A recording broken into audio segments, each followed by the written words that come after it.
లేదని రాసి, సీట్ ఇవ్వకూడదని వాళ్ళు డిసైడ్ అయిపోయారని రాసి, ఒకవేళ సీట్ ఇచ్చినా నాది 3వ స్థానం అని చెప్పి రాసి, ఇండిపెండెంట్కి కూడా వాళ్ళే డబ్బులు ఇచ్చి ఇన్ని చేసి ఏం పీకారా? ఈ ఉండి నియోజకవర్గ చరిత్రలో ఎప్పుడు 32,000 దాట్ల మెజారిటీ. దాన్ని 56,777కి తీసుకెళ్ళి సువర్ణావకాశం నాకు ఇచ్చారు. అప్పుడు ఓడిపోతామని అన్నారు, 20 నుంచి అరెస్ట్ అవుతామని అన్నారు. మధ్యలో అది తెలంగాణలో ఆ పోలీసు అతను విత్డ్రా చేసుకున్నాడు మొన్న, తప్పైపోయిందని. ఓ ముస్లిం ఫారూక్ అన్నవాడితో నా మీద నన్ను లేపుకెళ్ళిపోవటానికి స్కెచ్ చేసి ఆడిని నా సిఆర్పిఎఫ్ వాళ్ళు అప్పచెప్తే నా మీద కేసు పెట్టించి ఇక్కడ కోర్టులో మేనేజ్ చేసి, సరే ఫైనల్గా సుప్రీంకోర్టులో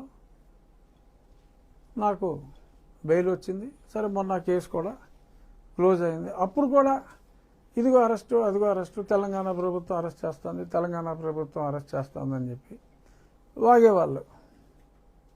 చేశారా? దానికి ముందు ఎవరో ఒక స్వామీజీ కేసీఆర్ గవర్నమెంట్ని డీస్టెబిలైజ్ చేయడానికి ఏదో ట్రై చేశారని చెప్పి, ఏదో అప్పుడు వాళ్ళు రాజకీయ వ్యూహంలో ఆ స్వామీజీని అరెస్ట్ చేసి, సరే నాకు హిందూ మతం అంటే ఇంట్రెస్ట్ కాబట్టి, ఆ స్వామీజీ నాకు కాస్త పరిచయం ఉంది కాబట్టి, ఆ స్వామీజీతో నేను దిగిన ఒక ఫోటోని వీడి సాక్షి పేపర్లో వేసేసి, ఇదిగో ఈ కాంటాక్ట్ ఉంది, రేపో మాపో స్వామీజీని అరెస్ట్ చేసినట్టే నన్ను కూడా అరెస్టు. తెలంగాణలో బీజేపీ ప్రభుత్వం స్థాపించడానికి ఏంటి, వాళ్ళకి 4 ఉన్నాయి ఇప్పుడు ఎమ్మెల్యేలు. తెలంగాణలో బీజేపీ ప్రభుత్వం స్థాపించడానికి రఘురామకృష్ణరాజు కుట్రని సాక్షుడు రాసేసి నన్ను అరెస్ట్ చేసేస్తున్నారని చెప్పి నోటీస్ కూడా ఇచ్చేశారని, నోటీస్ ఇచ్చారని సాక్షి సపోజ్ ఇవాళ డేట్లో రాస్తే ఆ నెక్స్ట్ డేట్లో నాకు వచ్చింది నోటీసు. అంటే వీడు ఇమ్మని చెప్తే ఆ నోటీస్ పంపేశాడు అనుకున్నాడు ఈ సాక్షుడు. ఒకరోజు ముందే చెప్పేశాడు సాక్షిలో నోటీస్ వచ్చిందని. ఆ తర్వాత డేట్లో వచ్చింది. నేను అడిగా ఆ పోలీసు వాడిని, ఎరా సాక్షిలో ముందే వచ్చిందిరా, ఆ తర్వాత డేట్లో ఎలా వచ్చిందని. ఆ తర్వాత విజ్ఞత కలిగిన కేసీఆర్ గారు,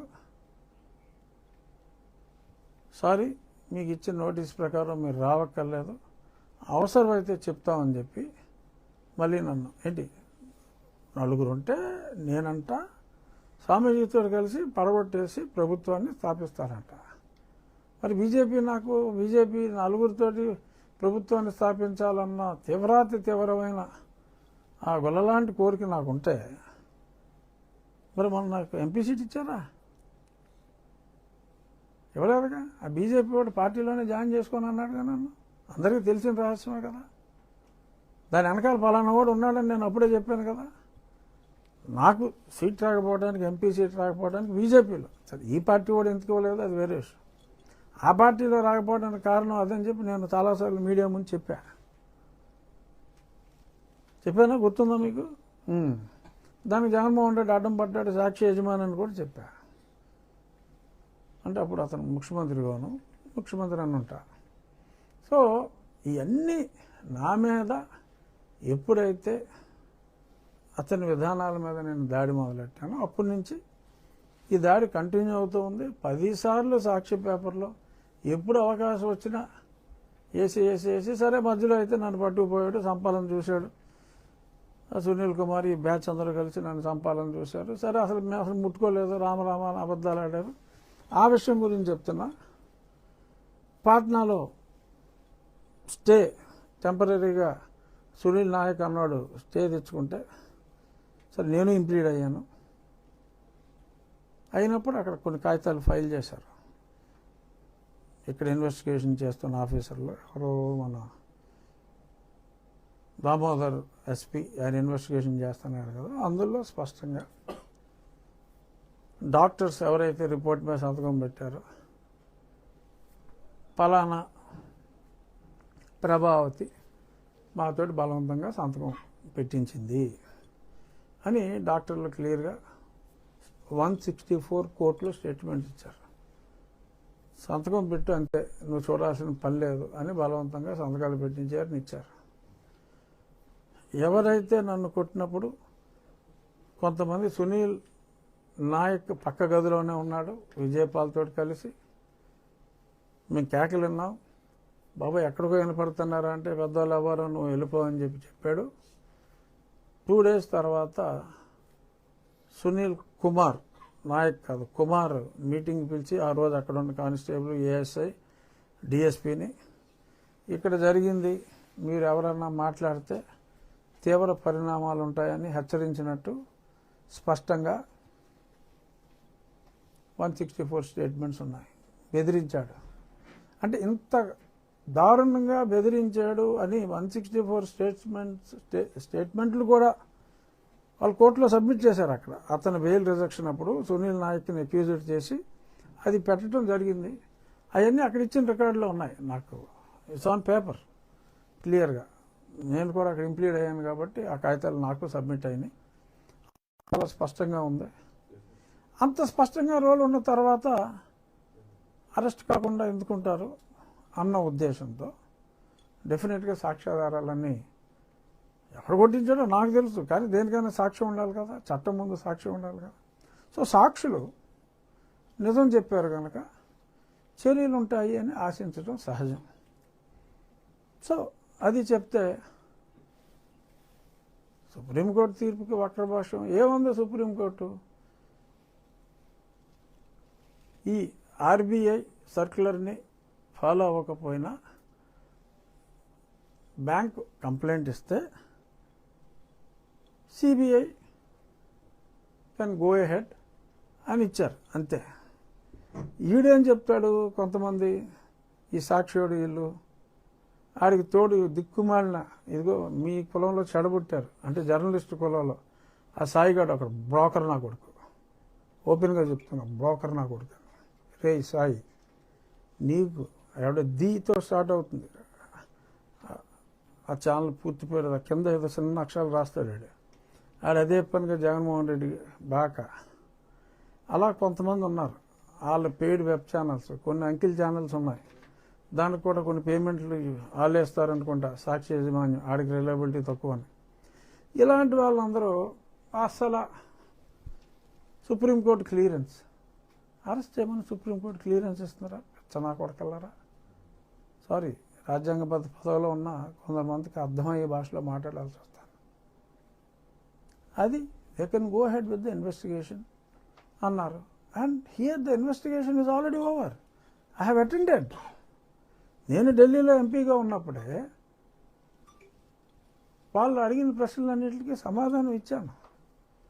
వాళ్ళు ఎప్పుడో ఛార్జ్షీట్ వేసుకుంటారు. ఇప్పుడు ఛార్జ్షీట్ వేసిన తర్వాత ఓకే, అందరికీ జగన్మోహన్ రెడ్డి లాగా 15 ఏళ్ళు సాగదీయటం కుదరదు. ఇమీడియట్గానే త్వరలోనే నిర్దోషిగా నేను బయటకు వస్తాను. అక్కడ ఇంకా ఛార్జ్షీట్ వేయలేదు, ఈ నా కొడుకులు డిసైడ్ చేస్తారా? ఈలోపు ఇంకో వెర్షను, సూట్లు వేసుకున్న వాళ్ళు, బూట్లు వేసుకున్న వాళ్ళు, టైలు వేసుకునే వాళ్ళు స్పీకర్ ఉద్యోగం నుంచి, అదే డిప్యూటీ స్పీకర్ ఉద్యోగం నుంచి తీసేయాలి. 11 కేసులు ఉన్నారా మరి నీకు? నువ్వు ముఖ్యమంత్రి ఎలా చేసావు? సిగ్గు, శరం, బుద్ధి, జ్ఞానం ఉండాలా? అసలు మాట్లాడే ముందు అరే నువ్వు ఎలా ఉన్నావురా ఎన్నాళ్ళు అని చెప్పి ఎవడన్నా అడుగుతాడన్నా ఇంగిత జ్ఞానం ఉందా? తీసేస్తారా? ఎవడో కొంతమంది భోగాల్లో అభియోగం చేశారు, జరుగుతుంది ఇన్వెస్టిగేషను. భోగాల్లో అభియోగం చేసినంత మాత్రాన్ని తీసేస్తారా? ఉద్యోగాలు తీసేస్తారా?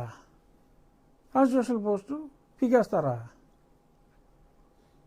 ఇప్పుడు నేను ఆ కాన్స్టిట్యూషనల్ పోస్టులో ఉండమన్నా ఈ సంవత్సరం నుంచి ఎంతో సంయమనం పాటించా. బట్ ఈ పోస్టులో ఉన్నాను కదా అని ఎవడ పడితే ఆడు ఏది పడితే అది వాగేసి అర్థమైందా? Lip movement. క్వశ్చన్ అండి, మీరు బాధ్యతాయుతమైన స్పీకర్, డిప్యూటీ స్పీకర్ పదవిలో ఉన్నారు. మరి ఉన్నప్పుడు సమాజంలో అందరినీ సమానంగా చూడవలసిన బాధ్యత మీ మీద. చర్చలు ఎందుకు టార్గెట్ చేస్తున్నారు? చర్చలు తీసేస్తున్నారు మీరు. అమ్మ బాబాయ్, అసలు నేను మాట్లాడే టాపిక్ ఏంటి? మీరు అడిగింది ఏంటండి నాని గారు? మీరు మాట్లాడుతున్నారు కదా సార్ దానికోసం. ఆగండి అయితే ఒక 2 నిమిషాలు, ఇది తొందరగా ఫినిష్ చేస్తాను, దానికి వద్దాం. సో ఇప్పుడు ఇక్కడ సుప్రీంకోర్టు చెప్పిన దానికి వీళ్ళు వచ్చేటట్టు మాట్లాడేసి మధ్యలో చేతుర్లు మీరు తాగుతూ అదే మంచినీళ్ళు. So jokes enjoyed, fine. కొందరు వ్యక్తుల పేర్లు కూడా మాట్లాడుకోవటం అనవసరం, నేను మాట్లాడను. My attack is only on former chief minister and present MLA of Pulivendula, only limited to his ownership on Sakshi and his dirty writings. దాని వరకు కొందరు నా అభిమానులు డెఫినెట్గా అతనికి ఒక మతం సపోర్ట్ ఉండుండొచ్చు. మీరు మతం అన్నారు కాబట్టి గుర్తొచ్చింది నాకు. అతనికి ఒక మతం సపోర్ట్ ఉండవచ్చు. నాకు సమాజంలో ఎంతోమంది నాకు సపోర్ట్ ఉన్నారు. వాళ్ళ మనోభావాలు ఏమన్నా ఈ తింగర రాతలు చూసి దెబ్బతింటాయేమో అని చెప్పి బాబు వరి కావద్దు. జరిగింది ఇది, నన్ను నేను డిఫెండ్ చేసుకోగలను. Absolutely no issue. I'm fighter. నువ్వు నన్ను చంపాలని చూసినా బయటపడ్డావు అంటారా? సో ఇలాంటి ఉడతూపులకి ఎవడో భయపడ్డావు. మళ్ళీ ఇంకో పబ్లిసిటీ, రఘురామకృష్ణరాజుని ఏకాకి చేసిన పార్టీ. మరి అసలు సంబంధం ఉందా? అసలు ఈ మ్యాటర్ ఏంటి? ఏకాకి చేయటం ఏంటి? అంటే ఏం చేసేయాలి? ఏం చేసేయాలి? పార్టీ రోడ్లు ఎక్కేయాలా? తెలుసు కదా అందరికీ, పెట్టింది నాన్ సెన్స్ అని తెలుసు. నా కేసు నేను పోరాడుకోగలనని తెలుసు. సో ఎ వారియర్కి ఎవడ మద్దతు అవసరం లేదురా. మద్దతు ఎవడైనా అడిగితే ఇస్తారు. అసలు నాకు అవసరమే లేదు, అక్కడ మ్యాటరే లేదు. నాకు దేనికి మద్దతు? జగన్మోహన్ రెడ్డి మీద పోరాటం నేను ఎవడ మద్దతు తీసుకుని మొదలెట్టానా? నేను మొదలెట్టినప్పుడు ఎవడన్నా రోడ్డు మీద ఉన్నాడా? ఇంట్లోనే ఉన్నారుగా అందరూ. 2020లో ఫిబ్రవరిలో మార్చిలో మొదలెట్టా పోరాటం. సరే అక్టోబర్లో ఇదిగో ఆజాన్ బాబుతో కేసు వేయించాడని చెప్పాను కదా. ఇంకా అప్పటి నుంచి అటాక్ ఇస్తానే ఉన్నాడు. ఇక్కడ ఎన్ని కేసులు పెట్టాడు నా మీద? ఒకసారి ఊరు వస్తున్నాను రా అంటే 4 SC ST కేసులు పెట్టాడు నా మీద. ఆ తరకు పోలీస్ స్టేషన్ ఆ బార్డర్లో ఒకటి, ఎవడో కెనడీ అంట నర్సాపురంలో ఒకటి, ఆల్మోస్ట్ ఎస్సీలతోనే క్రిస్టియన్స్తో పెట్టించి, చర్చి చెప్పావు కాబట్టి ఇవన్నీ గుర్తొచ్చినాయి. పెట్టించి ఇక్కడ ఒంట్లో ఒకటి పెట్టి ఎక్కడ పెడితే అక్కడ SC కేసులు అయితే 4 పెట్టారు. SC కేసులు ఏంటి? సరే నేను మళ్ళీ అన్నిటి మీద స్టే తెచ్చుకుని మళ్ళీ వస్తున్నానంటే అక్కడ రంగరాజన్ ఉండేవాడు కదా అప్పుడు మంత్రి, తర్వాత తీసి దొబ్బారు. ఆడే సోడా బుడ్లు పెట్టి సోడాలు ఇసిరేసి కొట్టాలని చెప్పి అంతా స్కెచ్ చేసుకున్నాడు. సరే చూద్దాంలే, అప్పటికి నాకు CRPF వచ్చేసింది అనుకుంటే ఇంకో 4 కేసులు పెట్టాడు. లేదు అరెస్ట్కి. మళ్ళీ ఆ 4 కేసులకి మళ్ళీ కోర్టుకి వెళ్ళి దానికి మళ్ళీ స్టే తెచ్చుకుని ఇంకో 2 నెలలు పట్టింది. మళ్ళీ వస్తానంటే ఇంకో 4 ఎడతాడు. ఈ లీటర్ ఖర్చులు ఎందుకురా నాయన మనకి?